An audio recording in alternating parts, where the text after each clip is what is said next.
Bila manusia sudah mencapai umur 40 tahun, belum juga memperbaiki diri dan masih dibenci banyak orang, habislah dia seumur hidupnya. Buku ini membahas bagaimana orang Tiongkok terdahulu menjalani hidup dan prinsip yang mereka terapkan. Nah sobat, kamu tahu nggak sih bagaimana orang Tiongkok mencapai kehebatan mereka mengalahkan Amerika? Pemerintah Tiongkok mampu mencapai keberhasilan melalui konsep filosof kuno, yaitu yin yang. Hitam dan putih harus seimbang, begitu juga kehidupan harus memiliki keseimbangan. Pepatah Tiongkok berkata, lebih sulit melukis tulang macan daripada wajah dan kulitnya. Mudah mengenal muka orang, sulit mengenal hatinya. Layaknya perjalanan kuda yang jauh, baru tahu stamina kudanya, setelah lama bergaul, baru ketahuan hati orangnya. Nah, Gen Z sudah merangkum menjadi 7 hal penting yang diambil dari buku ini. Yang pertama, Yin Yang. Yin Yang adalah filosofi Tionghoa yang sudah ada 5.000 tahun lalu. Bagai dua sisi terang pada siang hari dan sisi gelap pada malam hari. Yang artinya berwarna putih, sedangkan Yin artinya berwarna hitam. Berikut ini adalah penjelasan diagramnya. Kalau kita lihat sekilas, gambar yin yang ini mirip seperti ikan, bukan? Nah, diagram ini mendeskripsikan bahwa ikan hitam bermata putih dan ikan putih bermata hitam. Menjelaskan bahwa bidang putih sekalipun selalu memiliki titik hitam dan bidang hitam selalu memiliki titik putih. Ini berarti di dunia tidak ada yang 100% benar dan 100% salah. Semua relatif.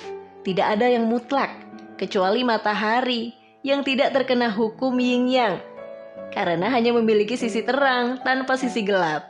Namun walaupun terang, matahari juga memiliki titik hitam. Hukum yin-yang bisa diterapkan ke dalam ilmu sosial, yaitu kalau suatu negara mau kuat dan sejahtera, industri pertanian atau yin dan industri manufaktur atau yang harus berkembang sejajar. Contoh lainnya, misalnya desa atau yin dan kota atau yang harus diperhatikan dan dibangun secara bersamaan. Infrastruktur dan bangunan desa perlu dikembangkan terus untuk mencegah orang desa berpindah ke kota. Seperti yang dilakukan pemerintah Tiongkok dan berhasil membuat keluarga petani di sana menjadi kaya raya. Dan pemerintah mendapat devisa yang signifikan dari pertanian negaranya. Manusia baru bisa dibilang sehat jika jiwa atau yin dan raga atau yang bisa dipelihara serta berkembang seimbang. Contoh lain, baik atau yin dan jahat atau yang akan selalu berdampingan dan tak terpisahkan.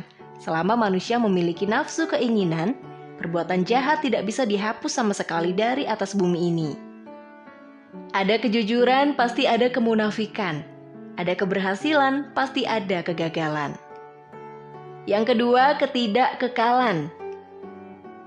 Tubuh manusia tidak kekal, setelah mati akan berbau bangkai di liang kubur. Namun nama baik dan jasa manusia kekal serta harum dikenang sepanjang masa. Kita tahu dunia ini fana.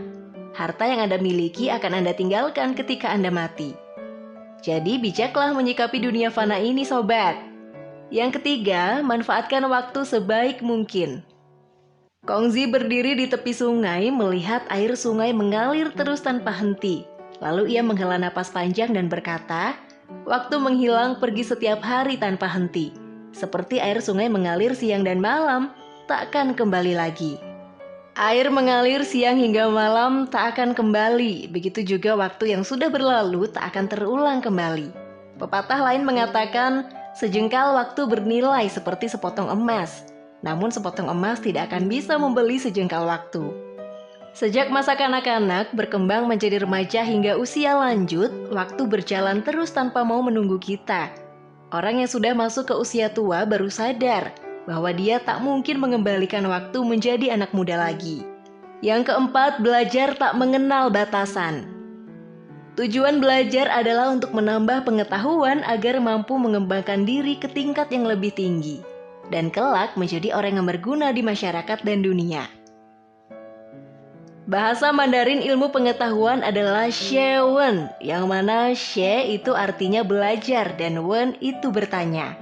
Jadi kalau ingin menimba ilmu pengetahuan, Selain harus belajar, kita juga perlu sering bertanya sama orang yang punya banyak pengetahuan.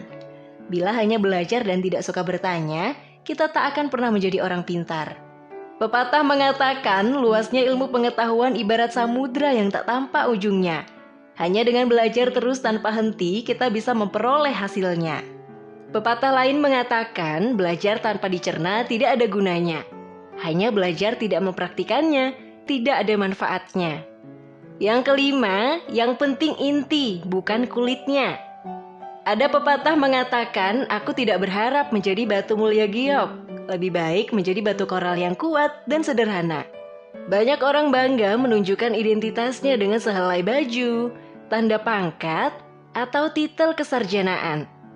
Namun baju, tanda pangkat, atau titel kesarjanaan tidak mencerminkan mutu seseorang. Oleh karena itu dikatakan, yang penting intinya, bukan kulitnya. Yang keenam, nasib dan takdir.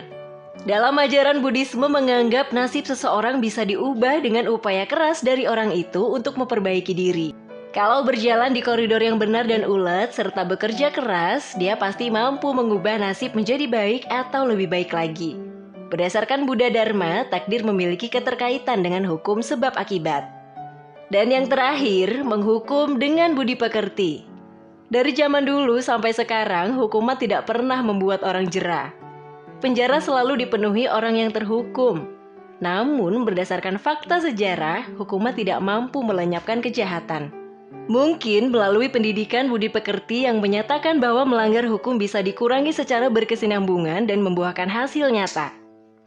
Contohnya, perilaku membuang sampah sembarangan. Sudah diajarkan sejak sekolah dasar. Kalau orang tua membuang sampah sembarangan, akan ditegur oleh anaknya. Dengan begitu, orang tua pun merasa malu bila tidak membuang sampah pada tempatnya. Ini pendidikan yang sangat efektif untuk membuat orang merasa malu kalau melanggar hukum. Kongzi berkata, bila satu negara dikelola berdasarkan hukum, hukuman bisa mencegah rakyat melanggar hukum. Oleh karena itu, rakyat hanya takut melanggar hukum atau berusaha menghindar dari jeratan hukuman. Namun, di dalam hati rakyat belum menyadari bahwa melanggar hukum adalah perbuatan dosa yang memalukan. Bila diberi pelajaran budi pekerti dan kebajikan sejak sekolah dasar, rakyat baru menyadari bahwa melanggar hukum adalah dosa memalukan.